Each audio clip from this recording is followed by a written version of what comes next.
कल के सत्संग में, रात्रि के सत्संग में आप जी ने सुना कि एक बहन जिसका नाम चंद्र प्रभा था, पुण्यात्माओं कल गलती से ये दास चंद्र प्रभा की स्थान पर शशि प्रभा बोल गया। वो चित से उतर गई थी उनका नाम जो है बहन बेटी का, क्योंकि उस आत्मा के कई जन्म हो चुके हैं और कभी वो एक जन्म में शशि प्रभा भी रही है। जैसे कबीर परमात्मा ने कभी विष्णु जी की महिमा गाते हुए तो साथ में कृष्ण भी बोल दिया है, क्योंकि कृष्ण भी विष्णु ही था। तो वैसे उस समय जो उसकी शरीर था, परमात्मा के समय जो वार्ता हुई थी, उसका नाम चंद्र प्रभा था। उस बहन ब्राह्मणी का जो विधवा थी, उसकी एक पुत्री थी और वो परमात्मा से उपदेश भी प्राप्त कर चुकी थी। दास आपको बार बार यही समझाने की चेष्टा कर रहा है कि जिस समय परमेश्वर स्वयं आए थे, उस समय अशिक्षित जनता थी, अशिक्षित श्रद्धालु थे और अक्षर ज्ञान प्राप्त केवल एक ही वर्ग किया करता था, जिसे ब्राह्मण कहते थे। यही कारण रहा था कि वो बहन कितनी श्रद्धालु थी, प्रभु को चाहने वाली थी, परंतु उसका जो उद्देश्य था वो बिल्कुल गलत था। उद्देश्य क्या था कि उसने गुरुजी तो बना रखा था कबीर परमेश्वर जी को, उस बहन ने चंद्र प्रभा ने परमेश्वर को, कबीर परमेश्वर जी को गुरु धारण भी कर रखा था और पूजा वही करती थी जो घिसी पिटी, जिनको परमात्मा मना किया करते थे कि पत्थर पूजे हरि मिले तो मैं पूजूं पहाड़, और ताते वो चक्की भली जो पीस खावे संसार। तुम्हारे उस मिट्टी के भगवान थे, पत्थर के भगवान से तो यदि तुम उसके पूजने से परमात्मा प्राप्ति मानते हो तो मैं पहाड़ को पूज दूं जिसे शीघ्र मिले, क्योंकि वो बड़ा पत्थर है। और तुम्हारे उस मिट्टी के भगवान से अच्छी तो वो पत्थर के भगवान से अच्छी तो वो पत्थर के पार्ट युक्त चक्की, जो हाथ से आटा पीसने की चक्की होती थी। कहते वो चक्की अच्छी जिससे कम से कम आटा तो पीस देता वो पत्थर। परमात्मा यही ज्ञान रह कर दिया करते थे कि मंदिर के अंदर प्रभु नहीं है, मंदिर में केवल प्रभु का चित्र है। प्रभु से काम बनेगा, प्रभु से लाभ होगा, चित्र से नहीं। जैसे सेब का चित्र पत्थर का बनाकर रख ले मूर्ति, और बहुत खूबसूरत और बिल्कुल जो कि तो मिलती जुलती होती है, और उस सेब की मूर्ति की ही पूजा करते रहें, उसी को उठाकर रखते रहें, बार बार उसकी जो है ना धूप दीप करते रहें, नहीं, वो सेब की पत्थर की मूर्ति खाने योग्य नहीं है। वह उस सेब ढूंढना पड़ेगा, वो सेब लेना पड़ेगा। सेब प्राप्त कैसे होगा? उसके लिए पहले मजदूरी करनी होगी, मजदूरी करके 2 पैसे जेब में डालने होंगे, रुपए। उन रुपयों के, उस धन के प्रतिफल में हम उस सेब को खा सकेंगे, उसका आनंद ले सकेंगे। ऐसे ही हम परमात्मा के प्राप्ति रूपी सत्य साधना रूपी मजदूरी करेंगे। इस भक्ति के धन से हम परमात्मा को प्राप्त करेंगे, उस मूर्ति की पूजा करने से नहीं। अब वो बहन चंद्र प्रभा कबीर जी को तो एक साधारण संत भक्त मानती थी, संत मानती थी, गुरु जी मानती थी, और जगन्नाथपुरी में रखी उन बिना बगैर पंजे के हाथों वाली मूर्ति को वो भगवान मानती थी। इसी भ्रम को निवारण करने के लिए प्रभु ने ये लीला की, एक तीर से 2 शिकार किए। उधर से वीर सिंह जी भी उनको परमात्मा नहीं मान पा रहे थे, उनको केवल एक संत और गुरु ही मानते थे। परमात्मा कहते हैं कि गुरु मानुष कर जानते ते नर कहिए अंध, होवे दुखी संसार में आग यम के फंद। कबीर गुरु गोविंद दोनों खड़े, गुरु गोविंद दोनों खड़े, किसके लागू पाए, बलिहारी गुरु अपना जिन गोविंद दियो मिलाए।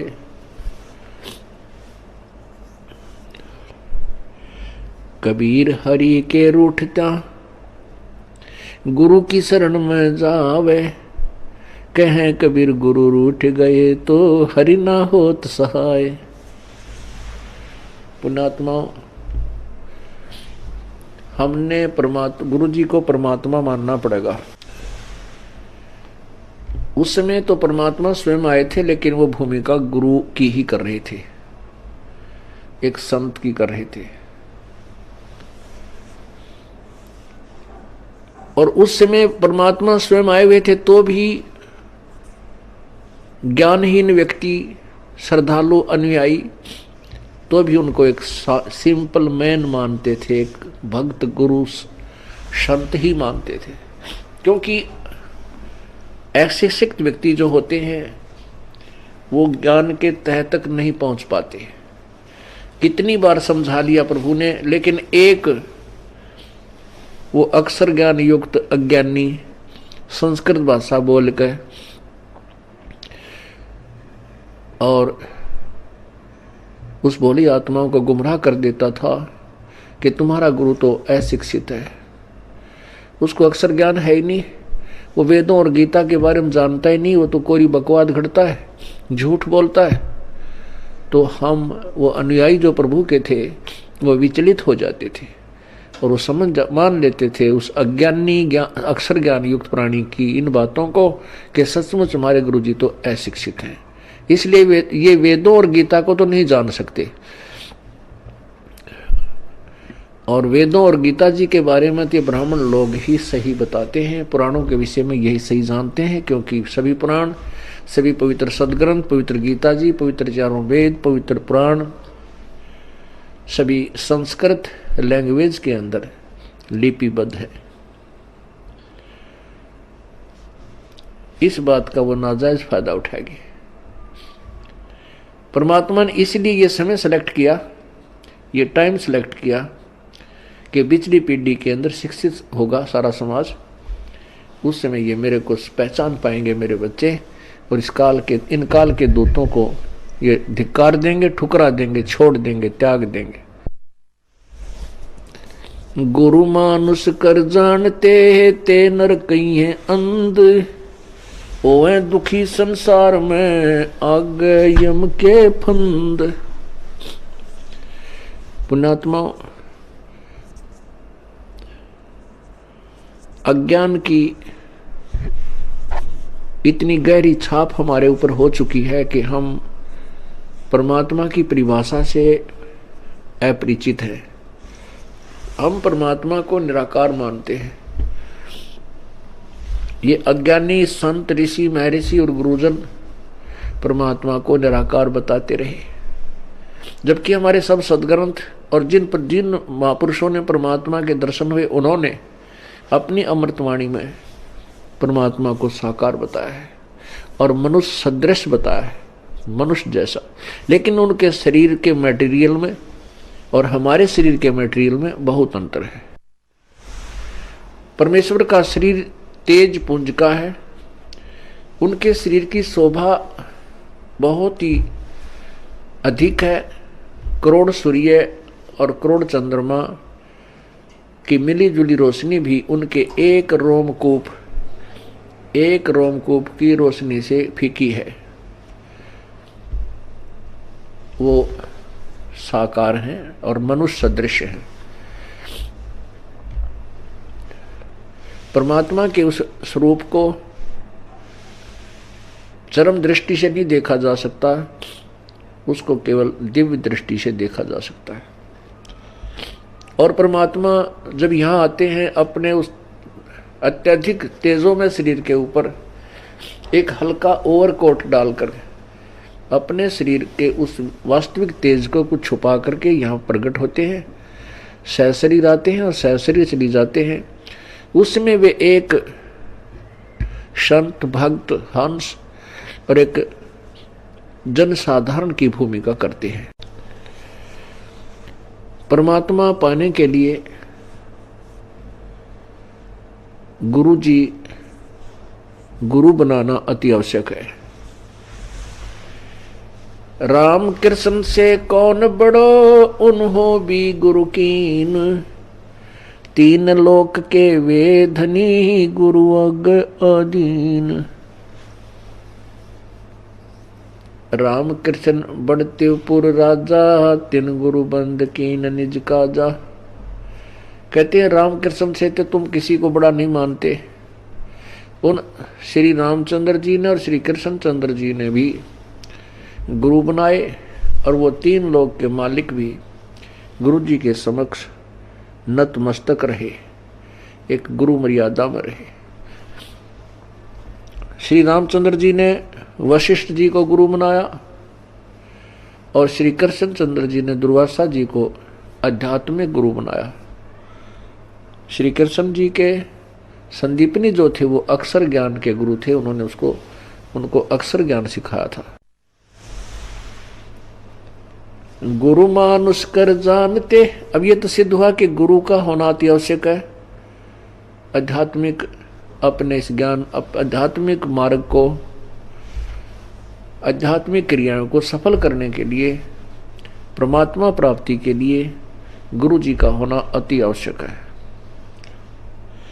अब गुरु जी के प्रति हमारा कैसा व्यवहार बर्ताव हो।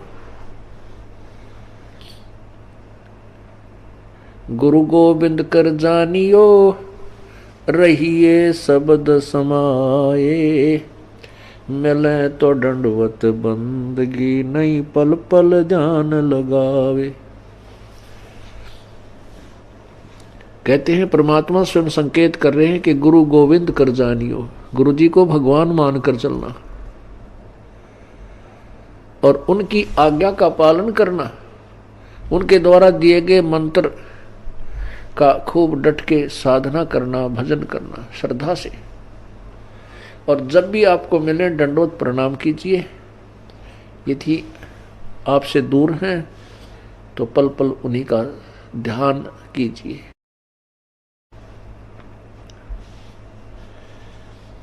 परमात्मा को पाने के लिए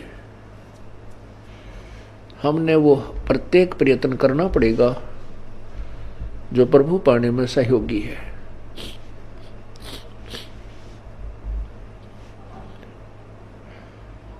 जैसे ये दास है, उसमें तो परमात्मा स्वयं आए थे, अब ये दास बेच दिया अपना। ये दास भगवान नहीं है, लेकिन परमात्मा के नियम अनुसार आप जी ने इस दास को भगवान के तुल्य मानना होगा। आपने परमात्मा मानना होगा।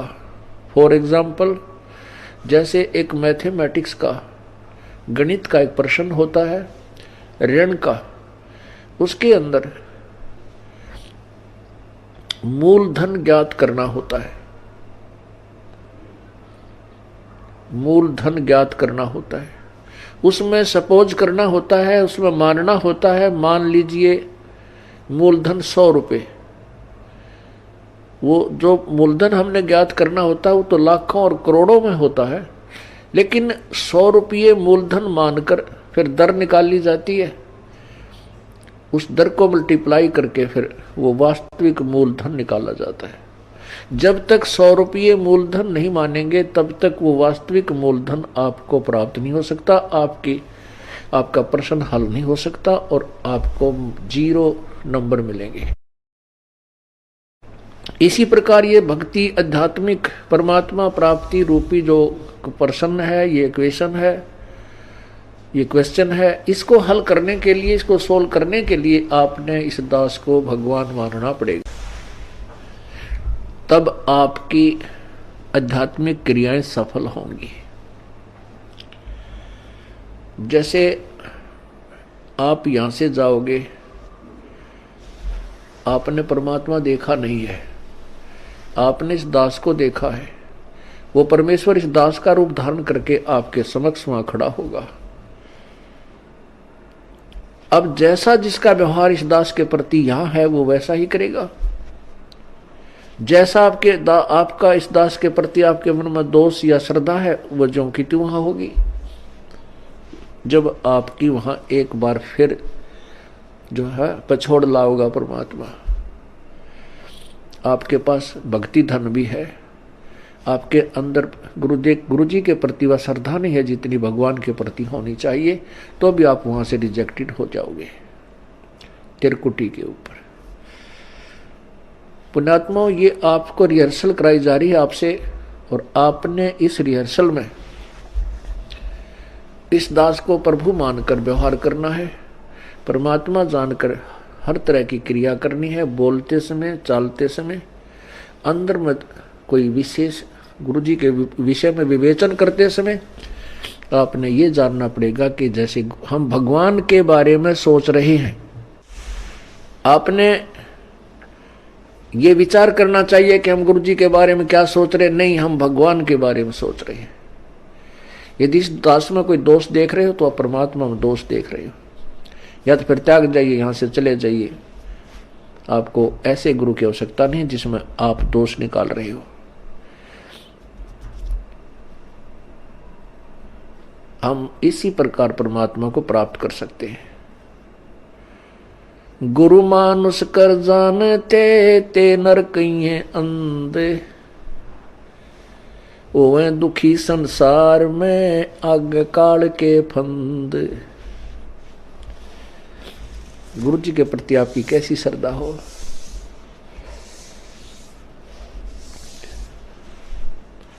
जैसे वो बहन चंद्र प्रभा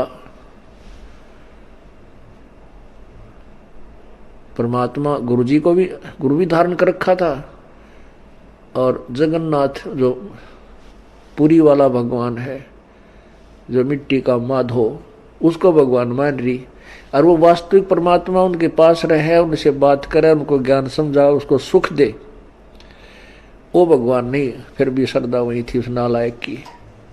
तब परमात्मा ने उसके उस भ्रम को निवारण करने के लिए एक तीर में दो शिकार किए थे।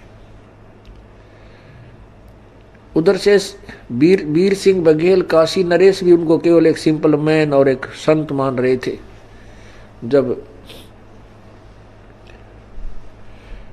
वही धोती जो वो बहन चंद्र प्रभा वहां लेकर गई थी जगन्नाथ के मंदिर में, और जगन्नाथ के मंदिर में चढ़ा दी थी श्रद्धा से, और वहां से उठकर वह बाहर परिसर में आकर गिरी थी, आंगन में गिरी, और आकाशवाणी हुई थी कि जगन्नाथ तो बनारस में बैठा है, वो कबीर नाम जुलाहा कबीर रूप में वहां विराजमान है, और तू नालायक यहां आ गई। ये धोती उसने आपसे मंगाई थी, आपसे आपने वहां से डानी थी। तब चंद्र प्रभा की आंखें खुली को हुई, ये तो भगवान थे। जब चंद्र प्रभा और सैनिकों ने आकर के दृढ़ विश्वास दिलाया तो वीर सिंह बघेल के मन में भी यह बात सेट होगी, कोई ये तो परमात्मा है। जब उनके हृदय में ये बात समाई कि तो प्रभु हैं, तब उनको पुनरुपदेश दिया प्रभु ने। वीर सिंह से कहा कि नाम ले दोबारा, कित का सार नाम के चक्कर में पड़ रहा है। पहले अपने हृदय ने साफ कर और फिर डट कर भजन करो, ताकि तुम परमात्मा पाने योग्य हो सको।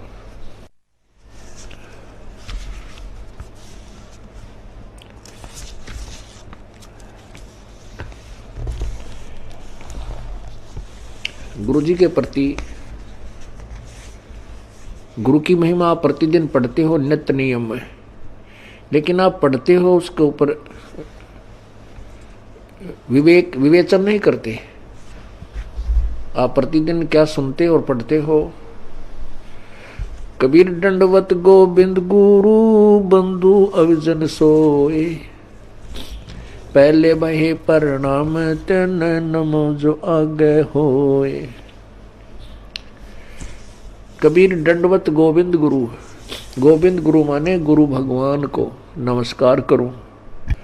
दंडवत गोविंद गुरु गुरु भगवान, गोविंद माने भगवान, गुरु मीन गुरु, गुरु भगवान को दंडवत प्रणाम करूं और बंदू अविजन सोए, पहले भय प्रणाम ते नमो जो आगे होए। ऐसे महापुरुष गुरुदेव के तुल आगे और पीछे जो भी आए हैं उन संतों को नमस्कार है। गुरु को कीजय दंडवतम, कोटि कोटि प्रणाम, कीट न जाने भृंग को यूं गुरु कर ले आप समान।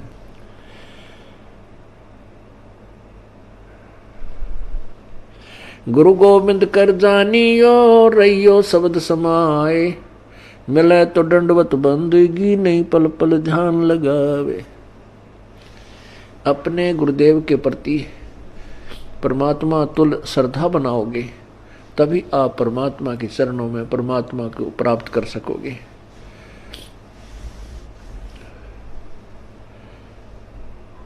गुरुदेव में कैसे आपकी श्रद्धा बनी वह बताया है कि सामने आए तो दंडवत प्रणाम हो, और नहीं तो फिर उन्हीं का ध्यान, उन्हीं के द्वारा दिए गए मंत्र पर विवेचन, उसका सिमरण, और रह रह कर आपके हृदय ये आत्मा ये पुकार करेगी, तड़फेगी को हो ऐसा निर्मल ज्ञान है भगवान कहाँ थे, अगर गुरु जी ना मिलते तो हमारी क्या दुर्गति होती। इस तरह की विवेचन जो करना है ये भी गुरुदेव का ध्यान है।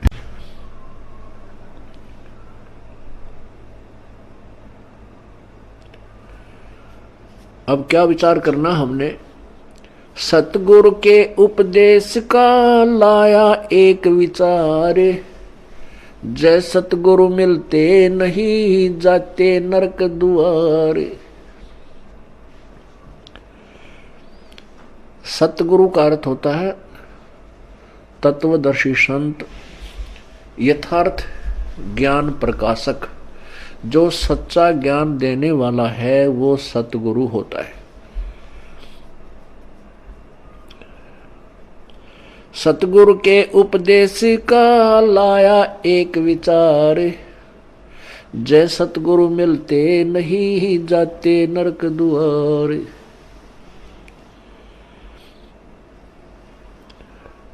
यम द्वार में दूत सब करते खेचातान, उन तक कभू ना छूटता फिर फिरता चारों खानी। कबीर चार खानी में भरमता कभो न लगता पार, सो फेरा सब मिट गया मेरे सतगुरु के उपकार। होय होय, इतनी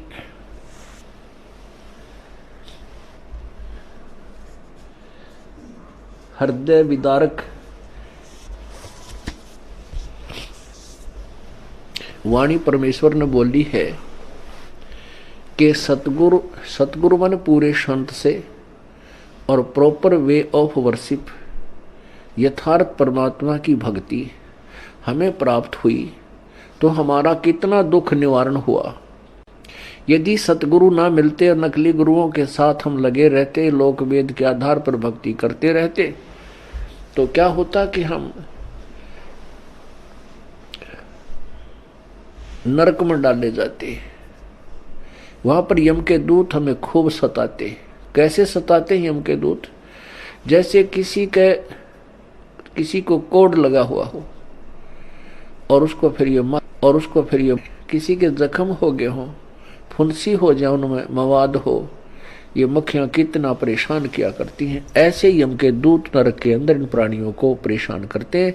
इनके शरीर पर ऐसा उस पाप के कारण ऐसी व्यवस्था बन जाती है सूक्ष्म शरीर पर, और जिसमें यहां से लेकर के यम के दूत चलते हैं भक्तिहीन प्राणी को, और जो भक्ति कर रहा है लेकिन शास्त्र विरुद्ध कर रहा है उस प्राणी को, तो वहां नरक में डालने के लिए झुंड के झुंड को, पूरे समुदाय को लठ मार मार कर ले जाए। जैसे किसी पशु को फाटक में रोकते हैं और वो उसमें जाने से आनाकानी करता है, वापस भागता है, तो उस पशु को लठ मार मार कर और फाटक में बंद कर देते। ऐसे ही यम के दूत लंबे लंबे भाले लेकर हाथों में गदा लेकर के इनको कूटते हुए और उस नरक के अंदर ठोक देते हैं। ये वापस भागते हैं क्योंकि आगे इतना बुरा हाल, इतना गंदा स्थान, और जो पहले के प्राणी वहां डाल रखे हैं वो बुरी तरह चिल्ला रहे होते हैं। अब उनको देख करके ये वापस भागने की चेष्टा करते हैं और पीछे तो फिर वो यम के दूत कुटे। वहां उनकी जो रिहर्सल होती है वह खेचा ताण है। उस खेचा ताण की बिरान माटी, वो दुख, और फिर नरक के अंदर कष्ट। उसके बाद क्या होता कि 84 लाख योनियों में कभी कुत्ते बनते, कभी गधे बनते, सुअर बनते, गंदी नाली के कीड़े बनते। वो सब सारा का सारा कष्ट परमेश्वर के इस सत्य नाम से, पूरे संत के ज्ञान से और उनके द्वारा बताई गई भक्ति विधि से सब आप बाईपास निकल गए। न नरक में जाना पड़ेगा, न काल की तपतशिला पर आपको जाना पड़ेगा, और न ही 84 लाख योनियों में आपको जाना पड़ेगा। पुण्यात्माओं, आप तो बालक हो, क्योंकि भक्ति मार्ग का ज्ञान कभी हमने सुना नहीं। केवल जैसा भी परंपरागत हमारे जिस भी धर्म में हम जन्मे हैं उन्हीं लोक वेद को हम अंतिम भक्ति का ज्ञान, आध्यात्मिक ज्ञान मानकर उसी पर आश्रित थे। वो तो कैखा भी नहीं थी भक्ति का, आध्यात्मिक ज्ञान का वो कैखा भी नहीं प्राप्त था हमारे को। अब ये विस्तार से एक पूर्ण इतिहास आपके समक्ष प्रभु दत्त पेश किया जा रहा है। अब जिससे सतगुरु के उपदेश यानी ज्ञान और मंत्र भक्ति से इतना ढेर सारा कष्ट हमारा टल गया हो, तो उस गुरु जी के बारे में क्या बताते हैं। कबीर चार खानी में भरमता, कभो न लगता पार, सो फेरा सब मिट गया सतगुरु के उपकार। 7 समुद्र की मसी करूं, लेखनी करूं बन राय, धरती का कागज करूं, गुरु गुण लिखा न जाए। क्या बताते हैं परमात्मा, अपनी महिमा आप ही सुनाते हैं कि ऐसे परम संत कि क्या महिमा करो। यदि मैं पूरी पृथ्वी का कागज बनाऊं और 7 समुद्रों की इंक बना लूं, एक पेड़ में एक वृक्ष की कितनी कलम बन जाएंगी, बिना गिनती की। और फिर कहते पूरे समुद्र के सारे समुद्रों की इंक बना के और धरती के जितना लंबा कागज लेकर जो लिखने लगूं, तो ऐसे सतगुरु की महिमा, उनके गुण का मैं गुणगान नहीं कर सकता, नहीं लिख सकता। वो थोड़ा पड़ जावे, 7 समुद्र भी खत्म हो जाए, वो कलम भी घिसने और कागज भी छोटा पड़ जावे, तो अभी पर उस ऐसे संत की महिमा शेष रह जावे। कबीर बलिहारी गुरु आपना, घड़ी घड़ी 100 बार, मानुष से देवता किया करत न लागी बार। कबीर गुरु को मानुष जो गेणे, और चरणामृत को पान, ते नर नरक में जावेंगे जन्म जन्म होवे समान।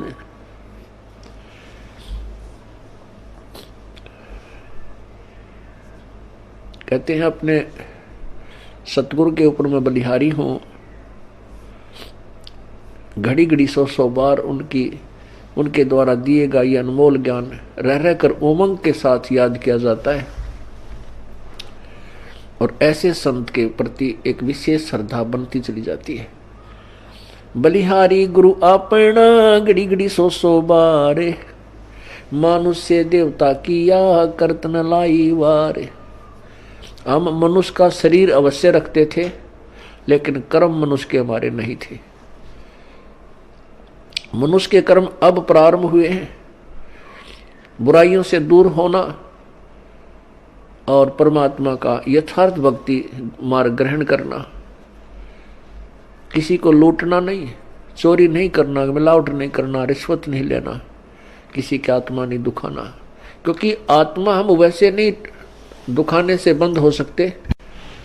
हम मिलावट करने से या रिश्वत लेना वैसे नहीं छोड़ सकते जब तक हमें इसके होने वाले दुष्प्रभाव का ज्ञान ना हो। जैसे विष से हम क्यों डरते हैं? क्योंकि उससे होने वाले दुष्प्रभाव से हम पूर्ण परिचित हैं। और नादान बालक उसी बोतल में जिसमें विष रखा हो मुंह का लगा कर पी ले और जान मृत्यु को प्राप्त हो जाए, जान से हाथ धो बैठे। ऐसे ही जो बुराइयां करते हैं वो अपना जीवन बर्बाद कर रहे हैं। जिसमें हम तत्व ज्ञान के कारण ये पूर्ण ज्ञान हो जाएगा कि जो हम कर्म करते थे वो विष खा रहे थे, तो हम अब पुनः विष नहीं खा सकते।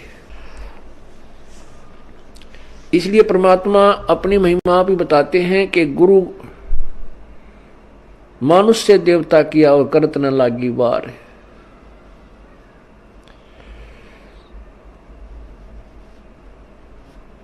कबीर गुरु को मानुष जो गिण और चरणामृत को पान, ते नर नरक में जावेंगे जन्म जन्म हमें समान। गुरु मानुष कर जानते ते नर कहिए अंध, ओवे दुखी संसार में आ गए यम के फंद। कबीरा ते नर अंध है गुरु को कहते और, हरि के रूठे ठोर है गुरु रूठे नहीं ठोर। कबीरा हरि के रूठते गुरु की शरण में जाए, कह कबीर गुरु रूठ गए तो हर ना होत सहाय। कबीर गुरु से ज्ञान जो लीजिए शीश दीजिए दान, भौतुक भोंदू बह गए ये राख जीव अभिमान। अब क्या बताते हैं परमात्मा? आप ही आकर के अपने पाने की विधि को और गुरु मर्यादा को वो स्वयं बता रहे हैं। ये परमेश्वर कबीर जी का आदेश है और उसी को हम पाने के लिए चले हैं। उनके आज्ञा का हम उल्लंघन करेंगे, उनके वचनों का उल्लंघन करेंगे तो हम प्रभु प्राप्ति नहीं कर सकते। फिर फायदा क्या इस परमात्मा के मार्ग पर लगने का? और ये इतना आसान मार्ग है कि गरीब से गरीब और साहूकार से साहूकार, रंक से रंक और राजा से राजा, कितना ही महाराजा भी क्यों ना हो वो भी प्रभु प्राप्ति कर सकता है। लेकिन उसने अपनी क्रियाओं में परिवर्तन करना होगा और प्रत्येक कदम परमेश्वर के निर्देश अनुसार ही रखना होगा, तब हम परमात्मा पा सकेंगे। अब क्या बताया है कि गुरु गोविंद दोनों खड़े हैं किसके लागू पाए। बलिहारी गुरु आपना जिन गोविंद दियो मिलाए।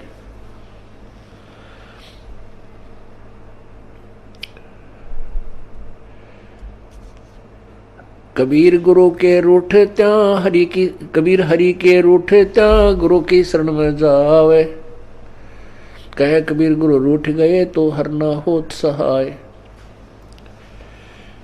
परमात्मा स्वयं ही बता रहे हैं कि एक तरफ गुरु जी खड़े हैं और दूसरे साथ में परमात्मा खड़े हैं, तो किसके हम चरण छुएं, किसका विशेष आदर करें, किसकी चाह प्रथम करें?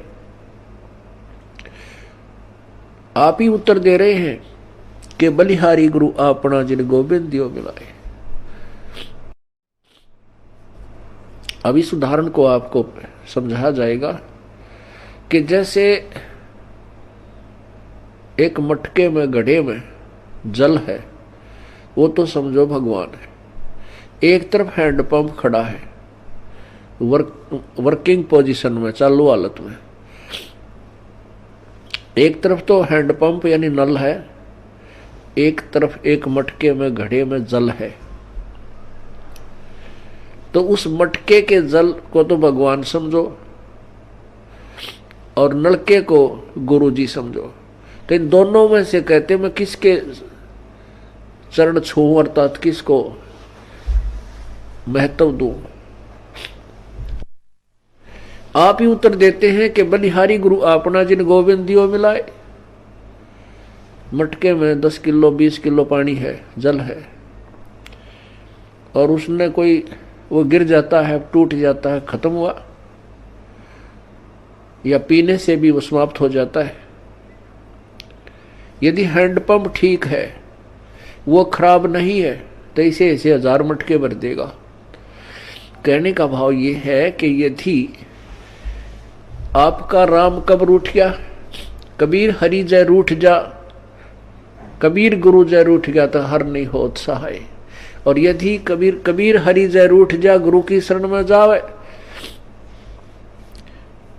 जिसमें आप जी के ऊपर, किसी व्यक्ति के ऊपर आपत्तियों का दौर शुरू हो जाता है, वो स्वयं कहने लग जाता है, भी मेरा राम रूठ गया, मेरा परमात्मा रूठ गया, मेरे थे हमारा भाग फूट गया, हमारा राम रूठ गया, तो उसके पुण्य समाप्त हो गए, पाप कर्मों से वो प्रभावित हो रहा है। जैसे आप कहीं खेत में या मजदूरी कहीं कर रहे हो, आपने एक मटका पानी का लेकर गए, वो काम करते करते पीते रहे, वो समाप्त हो गया, आपका जल खत्म हो गया, आपका राम रूठ गया। यदि जल और नहीं लाओगे तो प्यासे मर जाओगे। तो कहाँ जाते हैं? हैंडपंप या कुएं में। उस कुएं से या हैंडपंप से वो जल, वो मटका फिर भर लाते हैं, तो वो फिर से काम शुरू हो गया।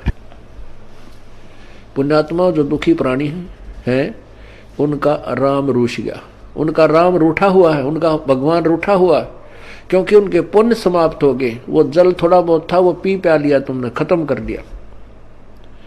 अब कहाँ जाएंगे उस जल को लेने के लिए? हैंडपंप पर।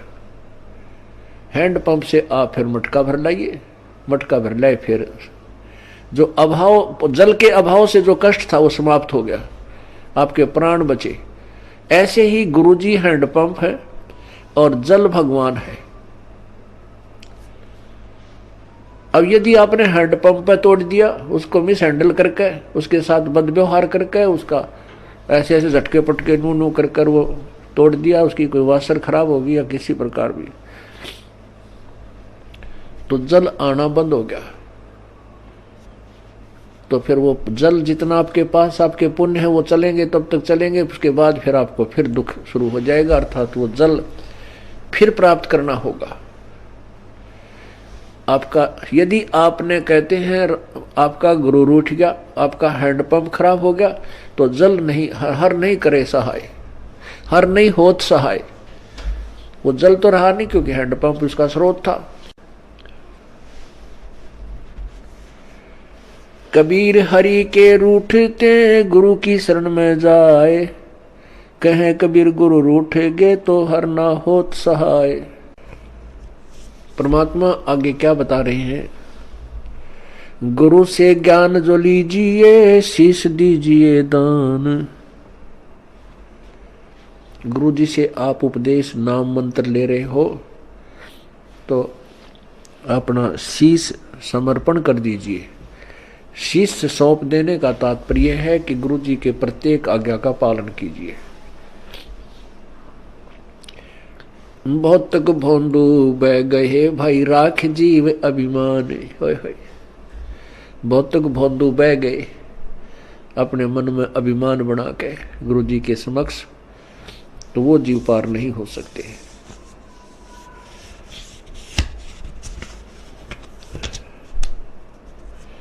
तन मन दिया तो भला किया, सिर का जासी भारे, जो कबहू के मैं दिया भाई बहुत सहे सिर मारे। अब जैसे कोई पुण्यात्मा है, कोई सेवा कर रहे हैं, कोई दान कर रहे हैं, और कोई भक्ति कर रहे हैं, सुमन करते हैं, देखा भाई अर्थ में माला रखता हाथ में, भाई वाह भाई वाह कमाल है। पुण्यात्मा, ये वाह शब्द है ना, ये केवल परमात्मा के लिए ही हो सकता है, जीव के लिए नहीं होना चाहिए। जैसे वाहेगुरु, वाहेगुरु का शब्द नानक साहब जी ने परमात्मा के लिए बोला था।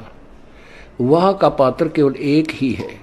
यदि हम दूसरे की वाह करते हैं और उसको में वाह समा रही है, उसको वाह से वो फूलने लग गया है, उसका विनाश होना प्रारंभ हो चुका है उस श्रद्धालु का।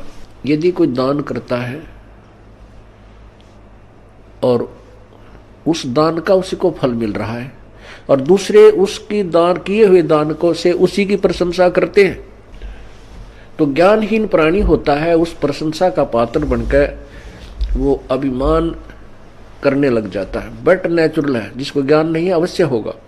कोई सेवा अच्छी करता है, शारीरिक सेवा करता है, दूसरे ने कहा वाह भाई यू या बहन या भाई, ये तो भाई दिन रात इसने सेवा में अपना शरीर गाल रखे है, तो कुछ दिनों में उसके अंदर भी यह बीमारी होएगी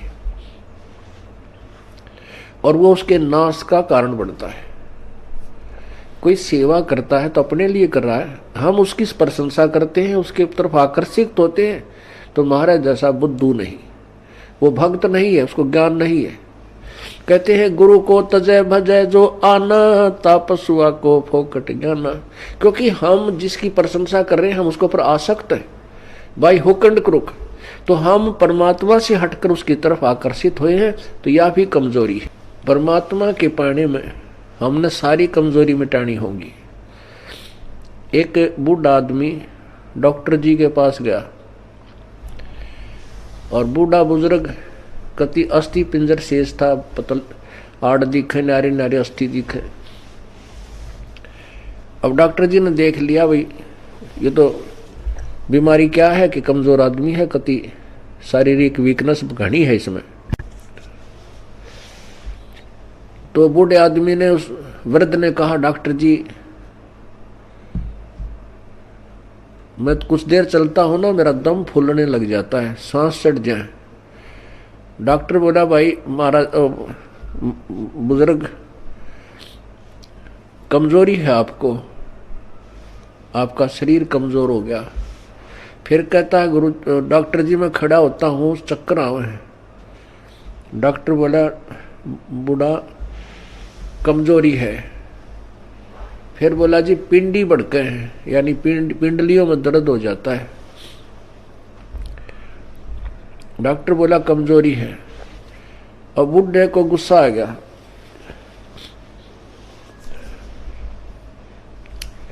और बूढ़ा बोला तू डॉक्टर है गम चक्कर, एक के बाद जाना है कमजोरी है कमजोरी है, कि मैं और भी जाना है और भी बताओगा।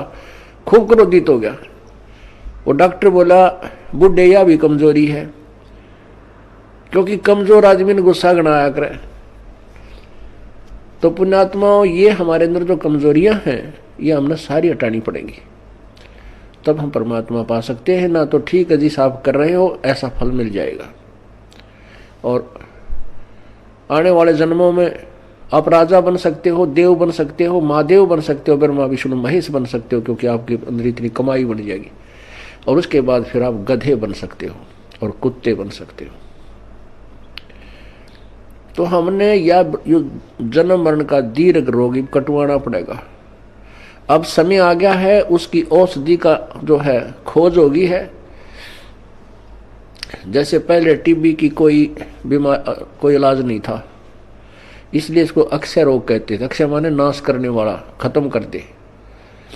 अब टीबी कोई विशेष रोग नहीं रहा अगर समय पर उपचार करा लिया जाए तो इसी प्रकार अब इस जन्म मृत्यु रूपी अक्षय रोग की अब औषधि प्राप्त होगी हमें। थी तो पहले ही, लेकिन इसकी खोज करने वाला नहीं था। अब परमात्मा ने मेरे बख्शिश दास के ऊपर अपनी वो अनमोल जड़ी सरजीवन बूटी दे दी, इस सार नाम रूपी, और वो उससे ये जन्म मरण रूपी दीर्घ रोग आपका कटेगा। तो उस औषधि उपचार में आपने जो परहेज रखने हैं वो आपके नियम हैं, इनका भी पालन आपको आजीवन करना होगा, तभी आप इस रोग से मुक्त हो पाओगे। अब जैसे हम एक दूसरे पर आसक्त होते हैं, जो बड़ा अच्छा पाठ पढ़ता है, इसकी बड़ी अच्छी प्यारी बोली है, अरे पाठ भगवान की वाणी है, परमात्मा ने वाणी लिखी है, और वही वाणी आपको पढ़ के सुना दे, और या कोई गा के सुना दे, मीठी आवाज में सुना दे, बाकी आवाज में सुना दे, उस पर अमल हो। अब जैसे कोई शराब पिए पड़ा था और दूसरा व्यक्ति जाके कहने लगा कि भाई तुम्हारा चोरी होगी। वो शराबी कहता है चोरी होगी? अच्छा चोरी होगी, फिर बता क्या हो गया? चोरी हो गया। अब वो कोई कहे, उस शराबी नो कहे तेरी आवाज अच्छी नहीं, कोई गाने वाला आवे उसको बुलाओ, और वो नौका क्योंकि वो शराबी होगा, फिर दूसरा शराबी कहता है आपका चोरी हो गई। वो चोर भी नौका, और जिसका चोरी हो रही वो नौका चोरी हो गई। अरे नालायक को।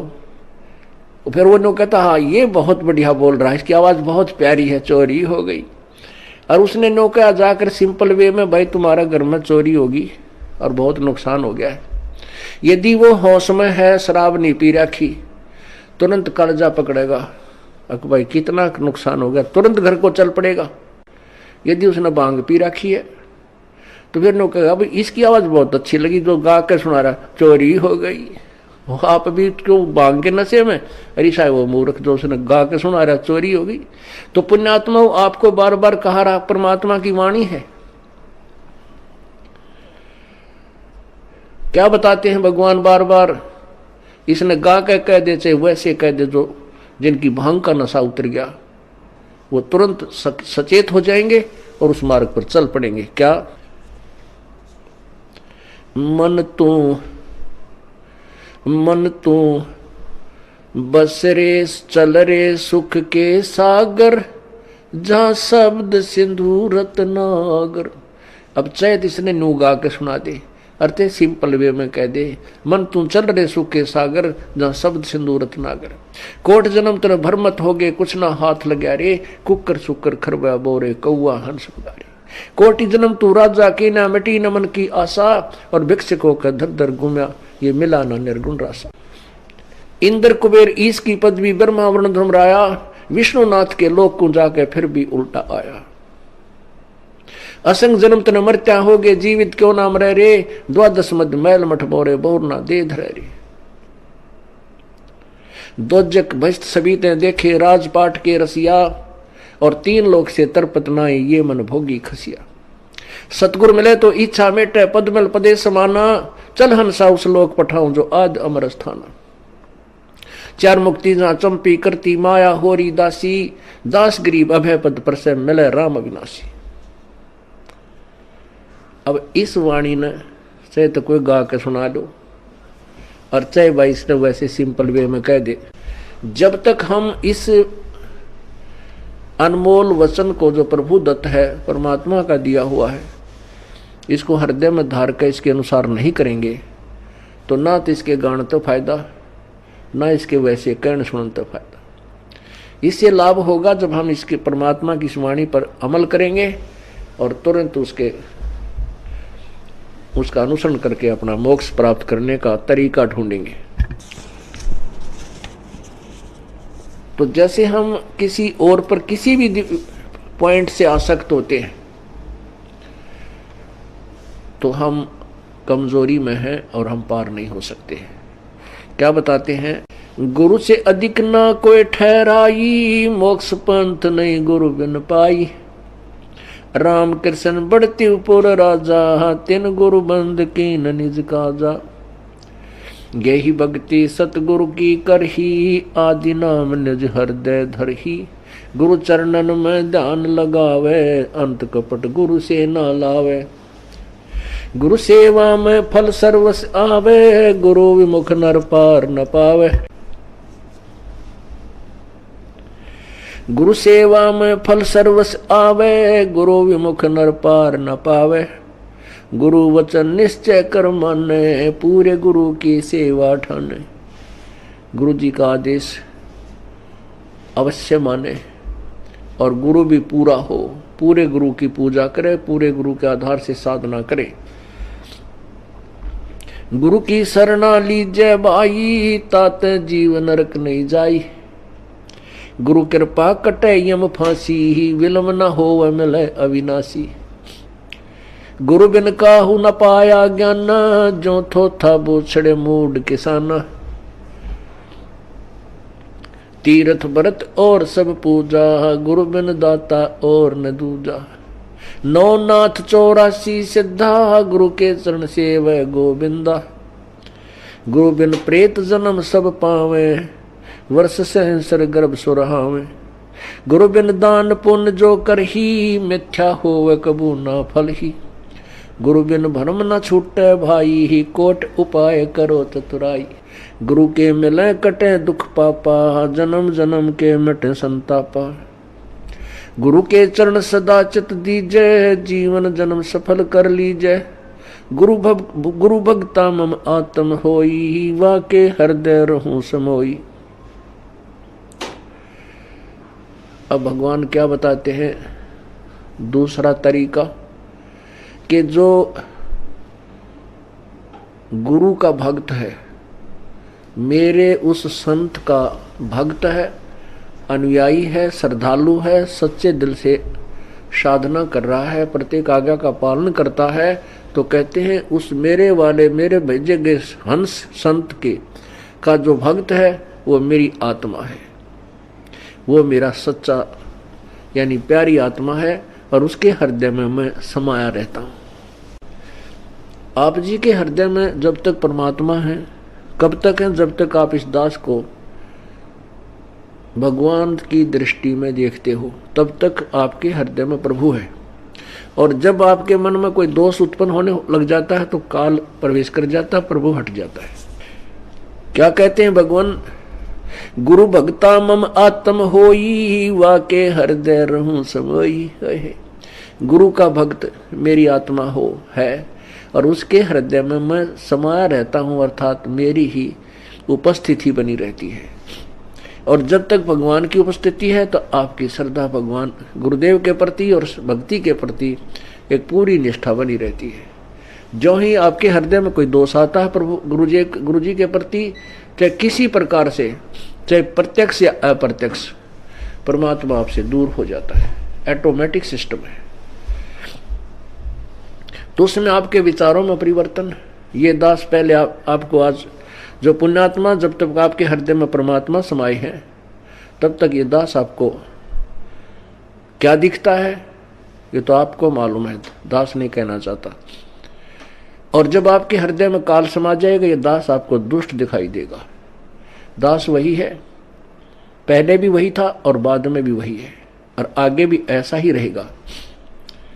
आपने अपना ही शीशा, जैसे हम दर्पण में मुंह देखते हैं, फेस देखते हैं शीशे में, अगर वो शीशा खराब है तीसरा बूंदा मुंह दिखाओगा, बांगा बांगा। कई बार ना कोई कार खड़ी हो और उसके पास से निकला तो अपना शरीर उस कार के शीशे में नो दिखा, इतना बड़ा पेट सार ठगना है, नो ईसा बूंदा देखने भी जी ना करे। तो ऐसे ही जैसे कोई शीशा खराब है, उसमें मुंह देखे सा बूंदा दिखे, कोई मोटा मोटा, कति मर रहा टेढ़ा मेढ़ा, और बढ़िया दर्पण है तो जो का तू दिखाता है। तो पुण्यात्मा, जब तक आपका अंतःकरण हृदय रूपी मिरर बिल्कुल स्वच्छ है, साफ है, तो ये दास आपको कति भगवान दिखाई देगा। जब आपका अंतःकरण किसी दुष्ट ने या आपके अभिमान ने बर्बाद कर दिया तो ये दास आपको बूंदा दिखेगा। जैसे आपका फेस जैसा है वो तो आपका स्पष्ट दर्पण ही दिखा सकता है, यदि दर्पण ही खराब है तो आपके ही चेहरे में कितने दोष दिखा देगा। अब जैसे ये क्रोथा कांड हुआ, इसके पीछे बहुत ही भयंकर षड्यंत्र था। उन लोगों की पोल खुल गई जो धर्म की आड़ में दुनिया को भ्रमित किए बैठे थे, उनके ज्ञान की पोल खोल दी और वो कति चौड़ चपट हो गए। अब उनको भय हो गया कि तुम्हारे अनुयायी तुमसे भागेंगे और तुम्हारे पास कोई जवाब नहीं, दुनिया तुम्हें थूकेगी। तो उन्होंने ऐसे झूठ झाट बोल कर राजा और प्रजा को भ्रमित करके इस दास के प्रति न जाने के तूफान झूठ बोलती है। तो उन अज्ञानियों के द्वारा फेंके गए गंध से जिनका अंतःकरण रूपी दर्पण खराब हो गया, उनको ये दास बुरा लगने लगा, अनुयायियों को। और जिनके उनके द्वारा फेंके गए गंध का जिसके अंतःकरण रूपी दर्पण पर कोई असर नहीं हुआ, ये दास उनको जो का तो वही दिखाई दे रहा था। तो यहां परमात्मा हमें यही बताना चाहते हैं, गुरु भक्ता मम आत्म होई, वाके हृदय रहूं समोई। कि गुरु का जो भक्त है वो मेरी आत्मा है और उसके हृदय में मैं रहूंगा। और यदि किसी भी कारण से आपके हृदय में दोष आ जाता है तो प्रभु वहाँ से हट जाते हैं, और काल भगवान तो तैयार है, वो तो फिर तुरंत आकर के कुर्सी संभाल लेता।